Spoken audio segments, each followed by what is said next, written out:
ہم کتنے بدقسمت لوگ ہیں، ہم کتنی بدقسمت قوم ہیں کہ اپنے ملک میں ہی ڈرے ڈرے سہمے سہمے گھبرائے گھبرائے رہتے ہیں۔ بچے باہر جاتے ہیں تو ڈر لگتا ہے، عورتیں گھر سے باہر نکلتی ہیں تو ڈرتے ہیں، کہیں باہر نکلتے ہیں خود ڈر لگتا ہے کہ بھئی کوئی لوٹ نہ لے، اپنے گھروں میں محفوظ نہیں ہے، تاریں لگواتے پھر رہے ہیں بجلی کی، یار بجلی کی تاریں لگوا دو، سیکیورٹی گارڈ رکھے ہوئے ہیں، کیمرے لگائے ہوئے ہیں، پھر بھی ڈرے ڈرے سہمے سہمے ہیں۔ حکمران ہمارے بیچارے جب خطاب کرنے آتے ہیں تو وہ بتاتے ہیں کہ آپ کی سیکیورٹی کی ہماری ذمہ داری ہے، اور ان بیچاروں کا اپنا دن کا خرچہ کروڑوں میں ہوتا ہے، اپنی سیکیورٹی کا خرچہ، تو وہ بیچارے کیا سیکیورٹی دیں گے ہمیں؟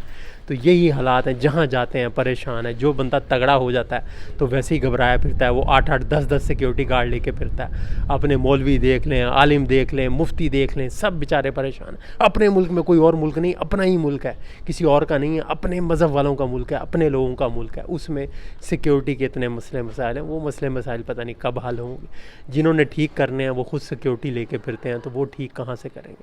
تو پتہ نہیں کب ہمارے حالات ٹھیک ہوں گے، ہم اپنے ملک میں آرام سے گھوم پھر سکیں گے۔ اب ادھر یورپ جرمنی میں آرام سے عیاشی کرتے ہوئے لوگ پھر رہے ہیں، کوئی ٹینشن نہیں، کوئی سیکیورٹی گارڈ ساتھ نہیں پھر رہا، کوئی انہوں نے گھروں میں وہ بجلی کی تاریں نہیں لگائی ہوئی، کوئی گارڈ نہیں ساتھ، ایسے بدماش 5 6 گنے لے کے پھر رہے ہیں۔ بھئی انہوں کچھ نہیں کہنا تھا، ہم بیچارے کب سدھریں گے، کب ٹھیک ہوں گے؟